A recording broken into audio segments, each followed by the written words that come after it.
येषा ते अभिहिता sāṅkhye buddhir yoge tu imāṁ śṛṇu buddhyā yukto yayā pārtha karma-bandhaṁ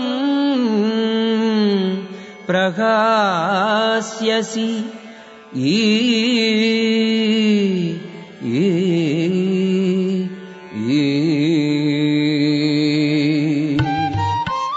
Thus far, I have described this knowledge to you through analytical study. Now listen as I explain it in terms of working without fruitive results, O son of Pṛthā.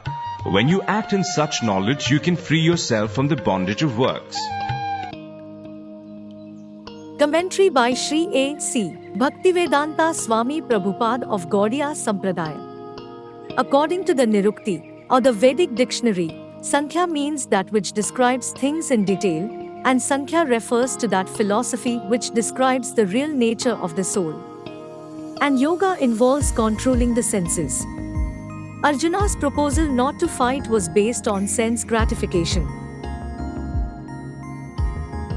Forgetting his prime duty, he wanted to cease fighting, because he thought that by not killing his relatives and kinsmen he would be happier than by enjoying the kingdom after conquering his cousins and brothers, the sons of Dharashtra. In both ways, the basic principles were for sense gratification. Happiness derived from conquering them and happiness derived by seeing kinsmen alive are both on the basis of personal sense gratification, even at a sacrifice of wisdom and duty. Lord Krishna, therefore, wanted to explain to Arjuna that by killing the body of his grandfather, he would not be killing the soul proper. And he explained that all individual persons, including the Lord himself, are eternal individuals. They were individuals in the past, they are individuals in the present, and they will continue to remain individuals in the future, because all of us are individual souls eternally. We simply change our bodily dress in different manners, but actually, we keep our individuality even after liberation from the bondage of material dress. An analytical study of the soul and the body has been very graphically explained by Lord Krishna. And this descriptive knowledge of the soul and the body from different angles of vision has been described here as Sāṅkhya, in terms of the Nirukti dictionary. This Sāṅkhya has nothing to do with the Sāṅkhya philosophy of the atheist Kapila. One should not, therefore, misunderstand that the Sāṅkhya Yoga mentioned herein has any connection with the atheistic Sāṅkhya.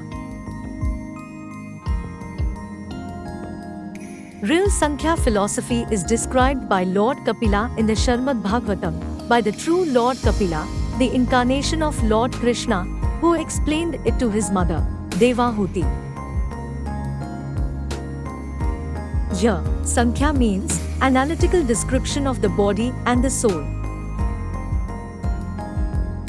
Lord Krishna made an analytical description of the soul just to bring Arjuna to the point of buddhi yoga or bhakti yoga. Therefore, Lord Krishna's Sāṅkhya and Lord Kapila's Sāṅkhya, as described in the Bhagavatam, are one and the same. They are all bhakti yoga. It is clearly explained by him that the Purusha, or the Supreme Lord, is active and that he creates by looking over the Prakriti. This is accepted in the Vedas and in the Gita. The description in the Vedas indicates that the Lord glanced over the Prakriti, or nature, and impregnated it with atomic individual souls. All these individuals are working in the material world for sense gratification, and under the spell of material energy they are thinking of being enjoys. This mentality is dragged to the last point of liberation when the living entity wants to become one with the Lord. This is the last snare of Maya, or sense gratificatory illusion, and it is only after many, many births of such sense gratificatory activities that a great soul surrenders unto Vasudeva, Lord Krishna, thereby fulfilling the search after the ultimate truth. Arjuna has already accepted Krishna as his spiritual master by surrendering himself unto him. Consequently, Krishna will now tell him about the working process in buddhi yoga or karma yoga, or in other words, the practice of devotional service only for the sense gratification of the Lord. One who is therefore situated in devotional or transcendental loving service to the Lord, or, in other words, in Krishna consciousness, attains to this stage of buddhi yoga by the special grace of the Lord. The Lord says, therefore, that only to those who are always engaged in devotional service out of transcendental love does he award the pure knowledge of devotion and love. In that way, the devotee can reach him easily in the ever blissful kingdom of God. One who works for the satisfaction of the Lord only, however difficult such work may be, is working under the principles of buddhi yoga and finds himself always in transcendental bliss. By such transcendental engagement, one achieves all transcendental understanding automatically, by the grace of the Lord, and thus his liberation is complete in itself, without his making extraneous endeavors to acquire knowledge. There is much difference between work in Krishna consciousness and work for fruitive results, especially in the matter of sense gratification for achieving results in terms of family or material happiness. Buddhi yoga is therefore the transcendental quality of the work that we perform.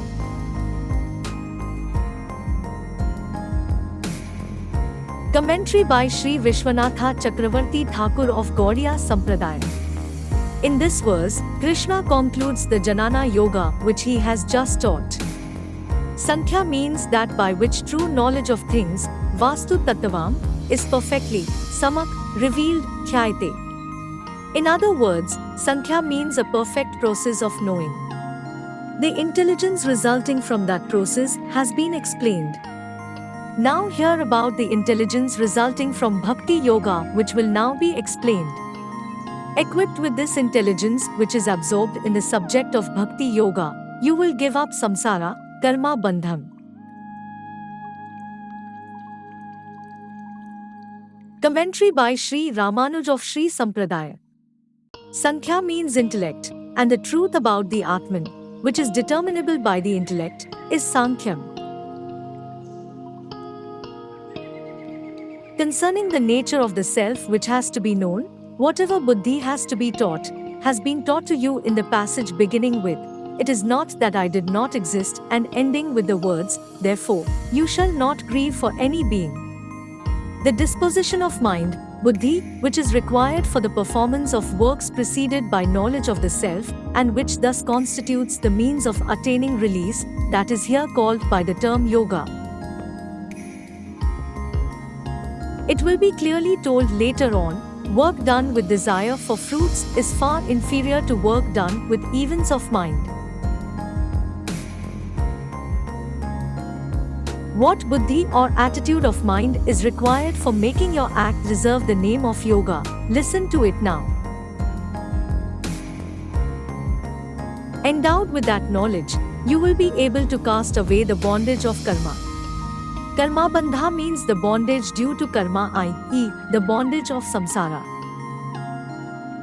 Now Sri Krishna explains the glory of works associated with the buddhi to be described hereafter. Commentary by Sri Sridhara Swami of Rudra Sampradaya. A brief introduction as to the correct understanding concerning the eternality of the immortal soul that has just been described is now concluded, and the path of actions known as karma yoga, which is the science of the individual consciousness attaining communion with the ultimate consciousness, is now being introduced. That by which the nature of reality is determined is deemed as Sāṅkhye, which is analytical knowledge, and that by which the nature of the eternal soul is revealed is also Sāṅkhye. The proper understanding one must utilize in respect to this has just been imparted to Arjuna. If in spite of all these unequivocal instructions regarding the nature of the eternal soul one is still unable to realize it, then one should with determination seek to realize the eternal soul by the science of the individual consciousness attaining communion with the ultimate consciousness through actions without any hankering for fruitive rewards. This will allow a living entity to attain purity of mind and spiritual intelligence.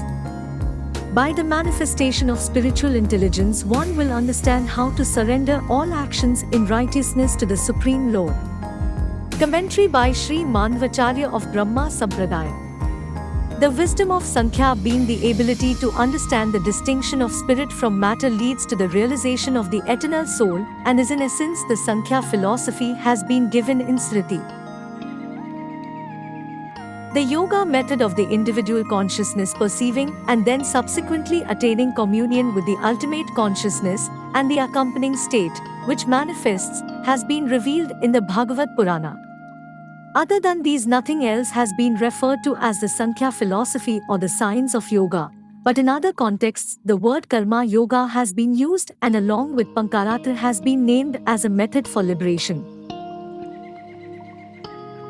In the Vedic scriptures there is always a holistic understanding and comprehensive appreciation present, thus there is no contradiction unless one is in possession of faulty perceptions.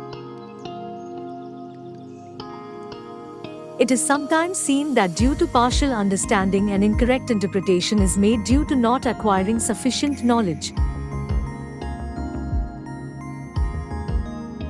In the Chitra Shikhandi Shastra, the similarity between Pancharatra and the Vedas has been well documented. Also, in all cases the Sāṅkhya philosophy and the science of yoga have been similarly described as methods for liberation from the material existence. This is quite proper because spiritual knowledge is the only means of salvation, and various methods have been delineated in the Vedic scriptures regarding this. If attainment of salvation can become known by any method, then that in itself is spiritual knowledge.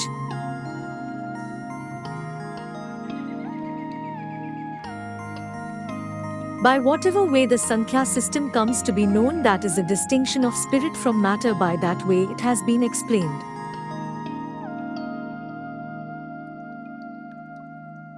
Equal importance is also given to both Jnana knowledge and Sāṅkhya. By yoga both these to become united, therefore yoga is the means. Seekers of truth have determined that yoga is the precursor to Sāṅkhya as given in the Sabda Nirnaya. Brahma Tarka is a dialectical method propounded by Vishnu incarnation Kapil Deva in his discourse to Devahuti on the original Sāṅkhya philosophy, which is fully theist in the Bhagavad Purana. The Nyaya philosophy of Gautama, the Vaisheshika philosophy of Kanada, and the imitation Sāṅkhya philosophy, which is atheistic, of Kapila Muni, are all but dialectical arguments, not dialectical methods for attaining the ultimate truth. Mayavadi and Pashupta doctrines are considered profane. The Mīmāṁska philosophy of Gemini is threefold concerning rituals, Brahman, and the Supreme Lord. The original Sāṅkhya philosophy of Kapil Deva and the Mīmāṁska of Gemini are both dialectical methods for the ultimate truth. The perfect wisdom of the Vedic scriptures is the only complete source of spiritual knowledge. Those who have realized this eternal truth do not follow anything else. Other philosophies such as Tantra or even the Astanga yoga system of Patanjali should not be followed according to the Narada Purana. In the Bhagavad Gita, war is recommended as desirable for upholding dharma or righteousness, and in this way, according to prescribed duties of a Kshatriya, is a means for salvation when it is said karma-bandhaṁ prahāsyasi. So it should be understood in this light, and there should be no discrepancy between what has been intended in the original Sāṅkhya philosophy or the Astanga yoga system and what has been related in Bhagavad Gita, as there is factually no contradiction. Commentary by Sri Keshava Kashmiri of Kumara Sampradaya. Having instructed the true knowledge of the soul as being distinctly different from the physical body, and seeing that this knowledge has still not been firmly embedded in Arjuna's heart, Lord Krishna reiterates this truth again in order to illustrate that this knowledge never becomes firmly embedded without practice of the means, which is yoga. To do this, he introduces the yoga path of selfless actions as the means to this end. Thus, the reality is to perform all actions under the direction of one's mind, well cultivated by the aid of spiritual knowledge from the Vedic scriptures exclusively. Although this spiritual knowledge is scientific, Arjuna is still unsteady in its application due to lack of practice in assimilation. So Lord Krishna explains that by practice in the performance of actions, by the renunciation of their rewards, Arjuna will be completely freed from transmigration in the material existence. Commentary by Sri Adi Shankaracharya of Advait Sampradaya. Parth, O son of Pṛthā, Arjuna, aisa, this, buddhyā, wisdom, the knowledge which directly removes the defect, was ignorance, that is responsible for sorrow, delusion, etc., constituting mundane existence. Mundane existence consists of attraction and repulsion, agentship and enjoyship, etc. These are the defects, and they arise from ignorance about oneself. Enlightenment is the independent and sole cause that removes this ignorance. The performance of rites and duties with detachment after destroying the pairs of opposites, for the sake of adoring God, as also in the context of the practice of spiritual absorption. As an inducement, he, the Lord, praises that wisdom, yukta, endowed, yayā, with which, buddhyā, wisdom concerning yoga, O pārtha, prahāsyasi, you will get rid of, karma-bandhaṁ, the bondage of action. Action is itself the bondage described as righteousness and unrighteousness. You will get rid of that bondage by the attainment of knowledge through God's grace.